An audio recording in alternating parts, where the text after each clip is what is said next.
मुकर्ररा हवाला है पहला कुरिन्थियों उसका चौथा बाब 9वीं आयत से 21वीं आयत। मसीह की अक्कासी और उसकी पैरवी। दुआ मांगे। खुदावन आसमानी बाप, हम तेरे शुक्र करते हैं सुबह की इस इबादत के लिए जो हमारी रहनुमाई के लिए मुकर्रर की है। कलाम के बाद सीखने को है, समझने में मदद फरमा ताकि अपना कर खुदाबंद की खिदमत में आगे बढ़ सकें। आज से इम्तिहान शुरू है। इम्तिहान की जितना तैयार की है पूरे तौर पर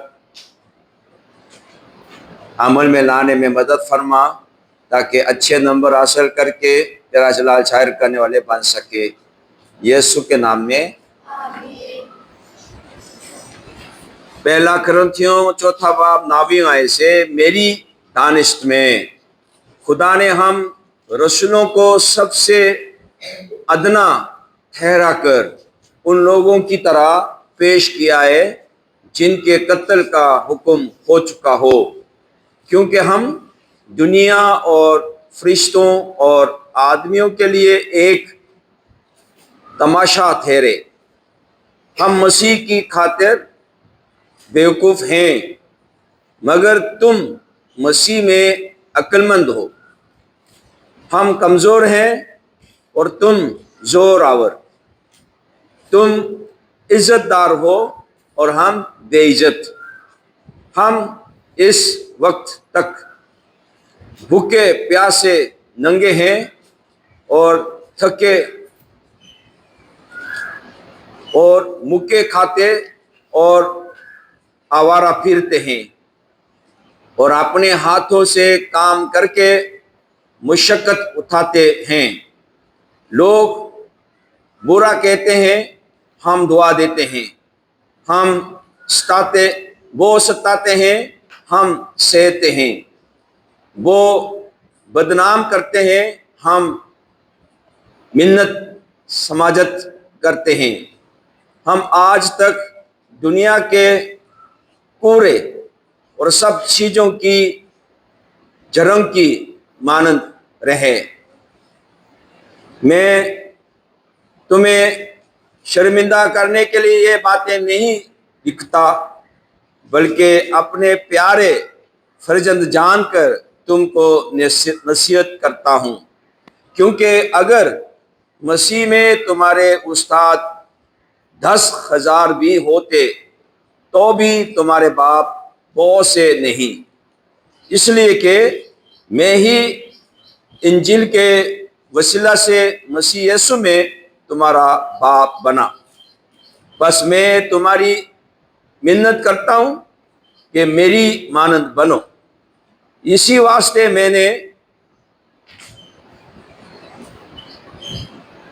तीमुथियुस को तुम्हारे पास भेजा। वो खुदाबंद में मेरा प्यारा और दयानतदार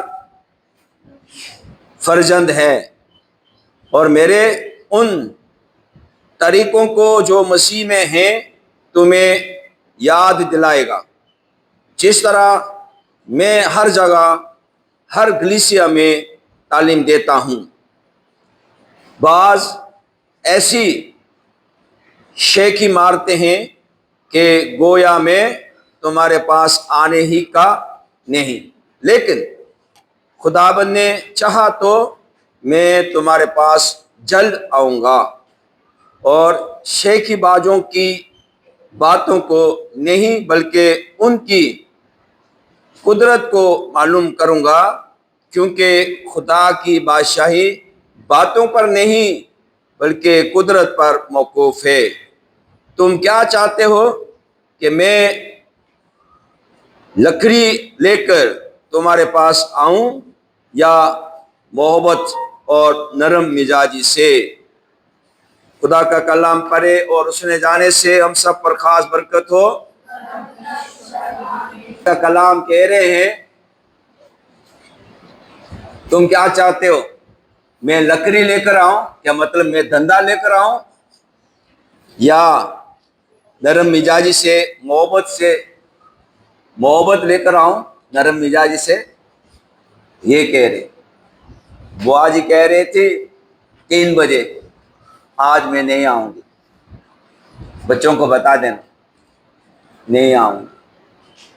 5:45 कह रहे मैं नहीं आऊंगी, लेकिन मैं नाश्ता करके बच्चों का बाल या कुछ चीज दे के घर जाऊंगी, फिर शाम की इबादत में आऊंगी। इतना तंग करते हो क्यों? पौलुस भी अपने कुरिन्थियों की कलीसिया से तंग होके कह रहा है, क्या मैं धंधा लेकर आऊं या मोहब्बत लेकर आऊं?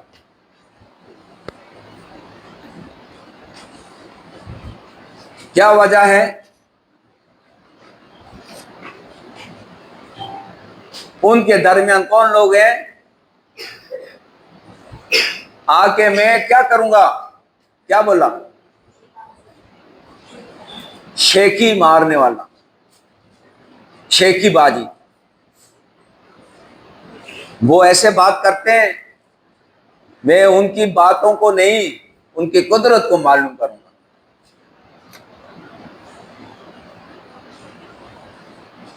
शेखी बाजी का मतलब क्या है? उसके पास है तक खूब होता कुछ नहीं, लेकिन ऐसे खुल के बात करते हैं। और पौलुस के बारे में वो इधर नहीं आएगा।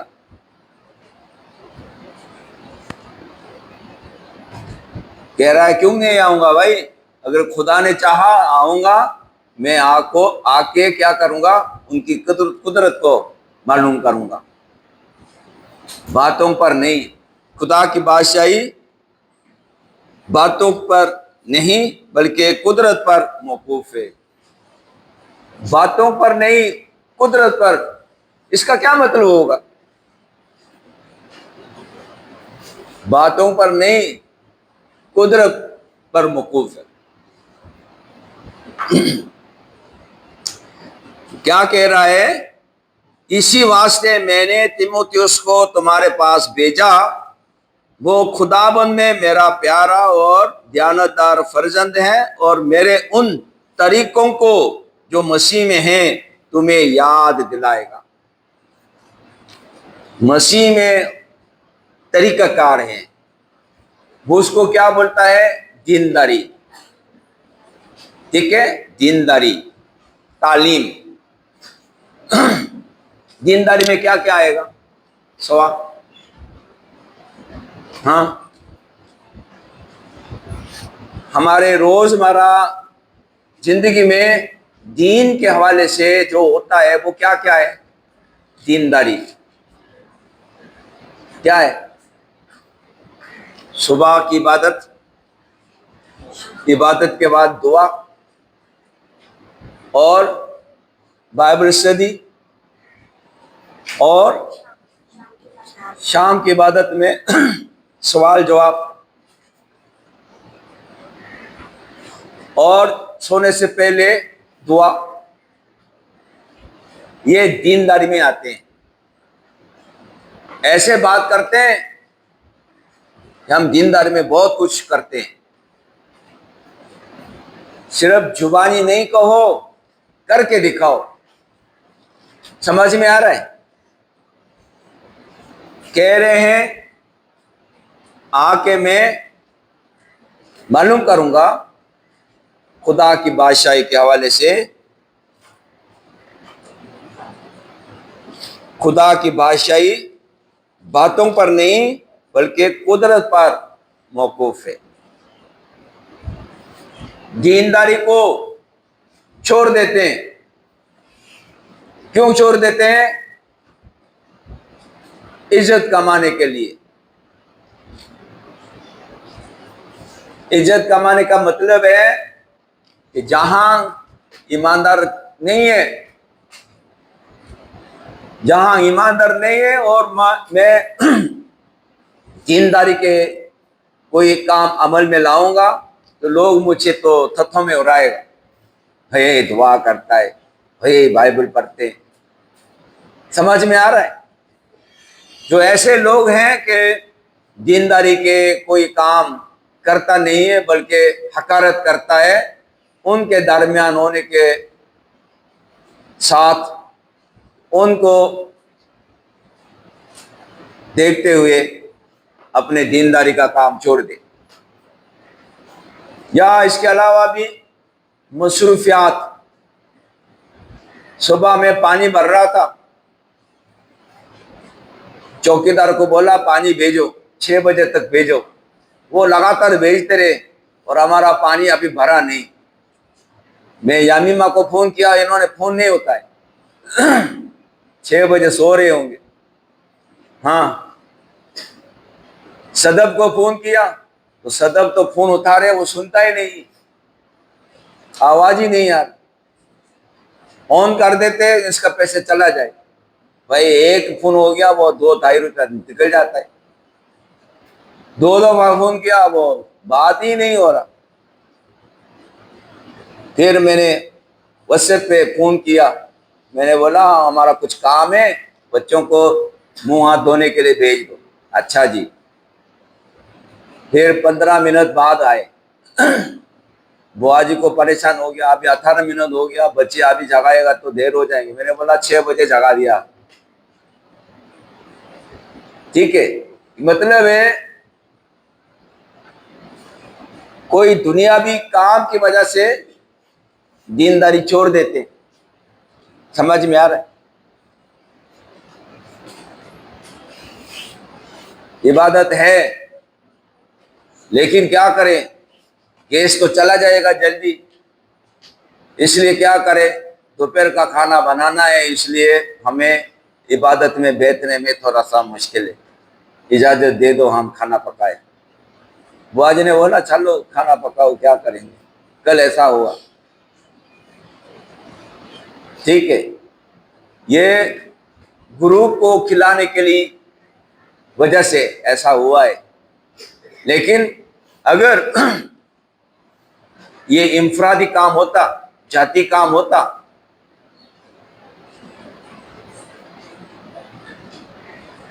कोई बात नहीं, दोपहर का खाना भूखा रहूंगा, कोई बात नहीं, मैं इबादत में बैठूंगा।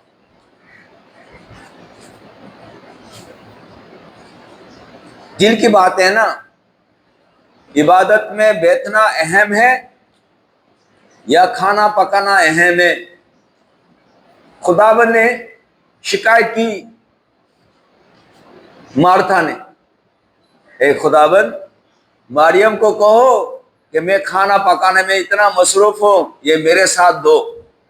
खुदावन ने क्या बोला?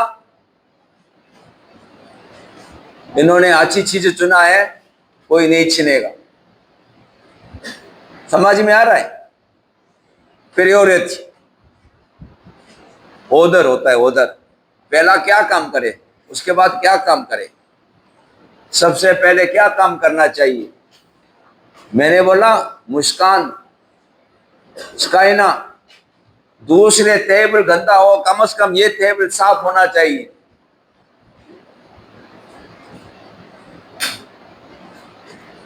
आंख तक बोला तुम्हारा मुंह धोने से पहले इसको दो। भाई सबसे पहले काम क्या है? काम की अहमियत को समझने की जरूरत है। आप लोगों को कोशिश कर रहा है, टेबल याद करो, टेबल याद करो, क्योंकि जिंदगी भर याद करके काम आएगा। जो मैथ्स में फेल हो जाता है, क्यों फेल हो जाता है? टेबल याद नहीं है, और याद भी गलत है। वो जितना मल्टीपल करेगा गलत याद है तो गलत जवाब आएगा, वो डिवाइड करेगा वो गलत याद है, वो गलत जवाब आएगा।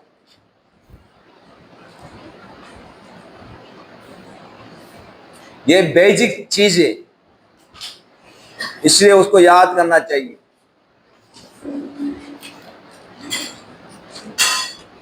जो चीज बुनियाद चीज है उसको पहले जानना और पहले काम करना जरूरी है।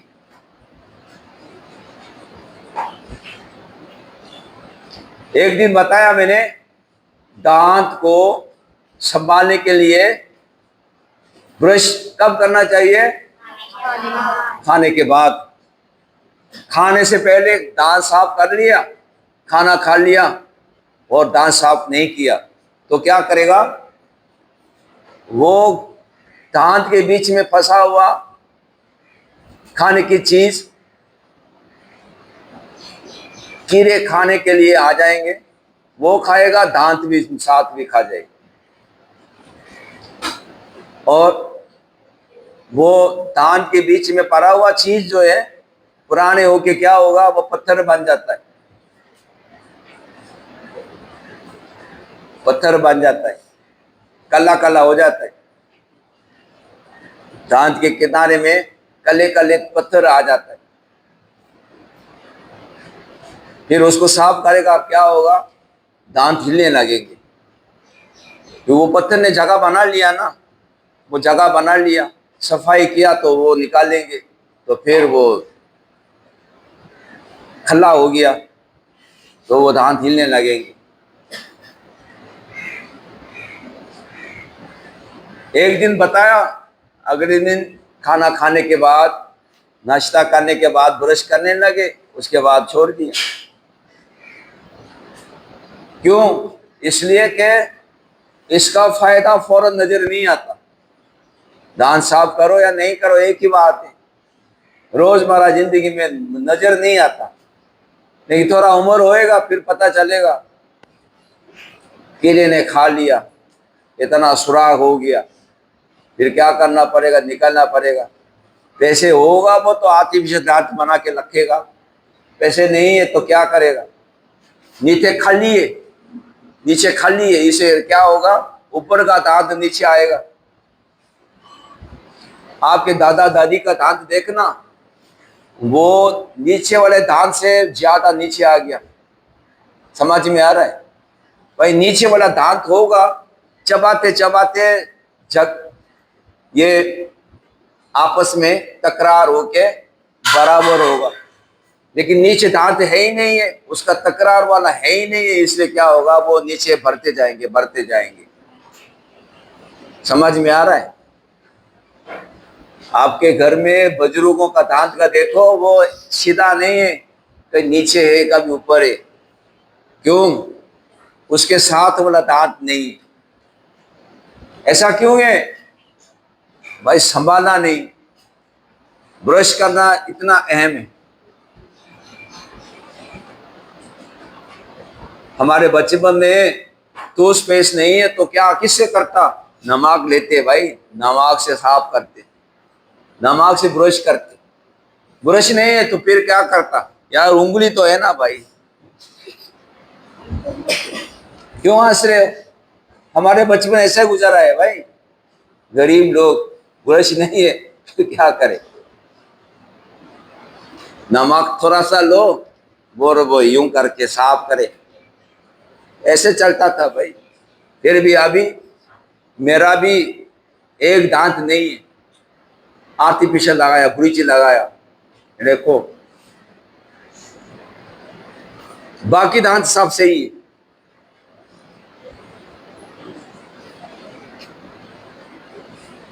मेरा उम्र 62 साल का है, 62, और दांत अभी सही है सब। ब्रश करके दांत संभालो। तुम्हारा बुजुर्ग को देखो, दांत है ही नहीं तो क्या करेगा? खाना, सख्त खाना नहीं कर सकता,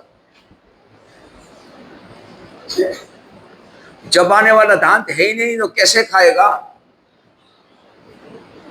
समझ में आ रहा है? अहम चीज क्या है? समझना जरूरी है।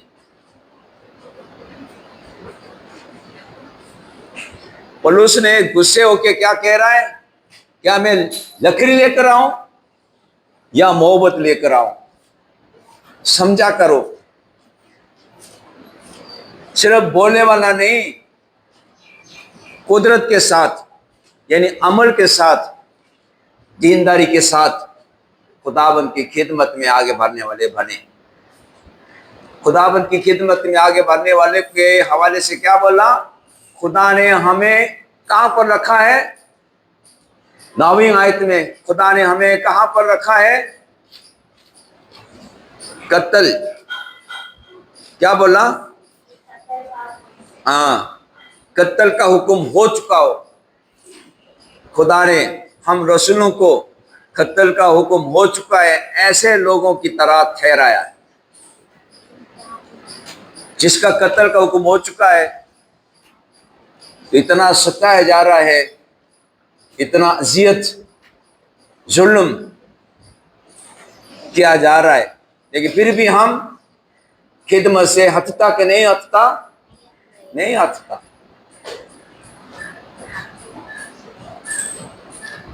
खुदा करे कि हम भी सच्चाई को पहचानने वाले और सच्चाई के साथ खड़े होकर सच्चाई की खिदमत करने वाले बने। हकीकी जिंदगी की किताब की नसीहत को देखें। मसीह की अक्कासी और उसकी पैरवी, रसूली खिदमत के चैलेंजेस, करंथियों की कलीसिया के बाज अरकान अपने आप को खास और बरतर समझते हैं, मगर पौलुस बयान करता है कि रसूल किन हालात का सामना करते हैं और वो किस तरह रद्द अमल जाहिर करते हैं। मैदानों में मौत का सामना करने वाले पहलवानों की मानद रसूल खुशखबरी को लेकर निकलते हैं और जिल्लत, मुसीबत, कमजोरी, भूख, प्यास, बेघरी, एजारसानी और बहुतान का सामना करते हैं। फिर भी जब उन पर लानत की जाती है तो वो बरकत देते हैं, और जब उन पर बहुतान लगाया जाता है तो वो नरमी से जवाब देते हैं। वो फरोतनी से ये कबूल करते हैं कि वो दुनिया की गंदगी ठहरे हैं। ये चौंका देने वाली तस्वीर हमें याद दिलाती है कि हकीकी मसीही वो नहीं जो तकब्बुर के साथ अपने आप को दूसरों से बेहतर समझें। सच्चे ईमानदार मेहनत करते हैं, एजारसानी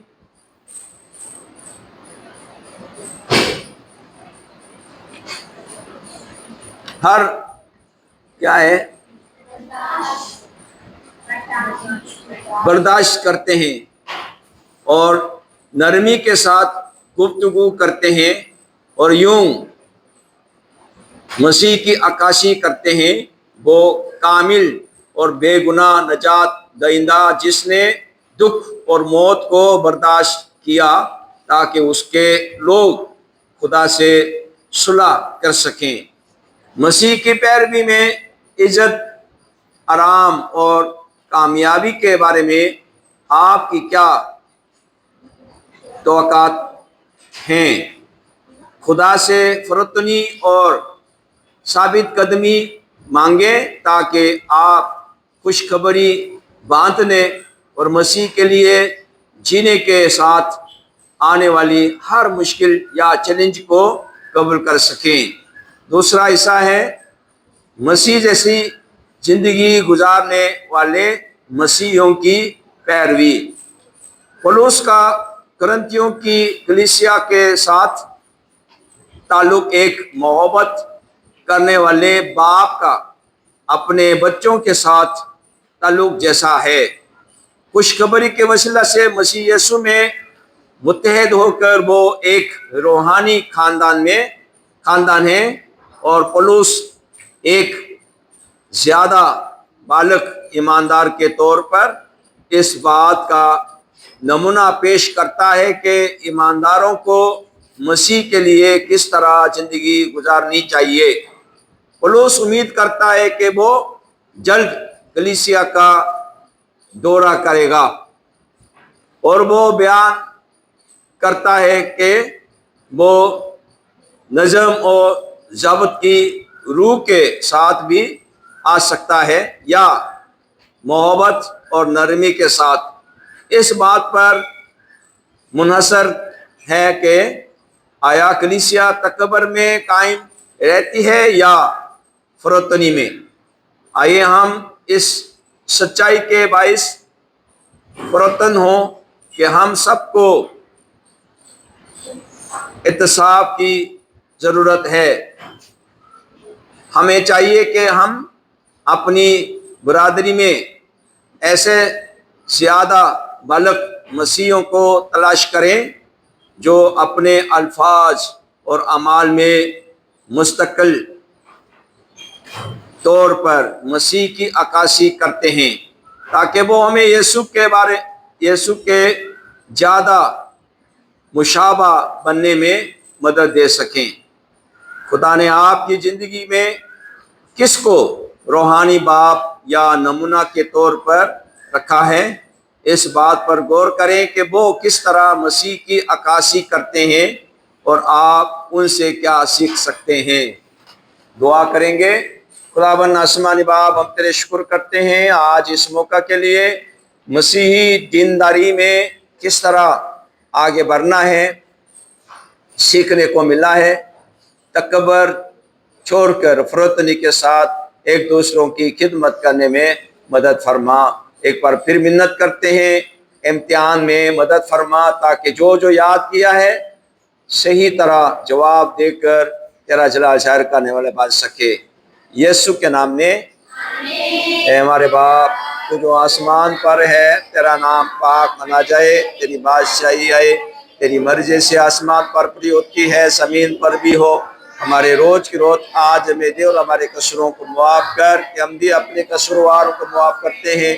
हमें आजमाइश में ना पड़ने दे बल्कि बुराई से बचा, क्योंकि बादशाही, कुदरत और जलाल हमेशा तक तेरा ही है। आमीन।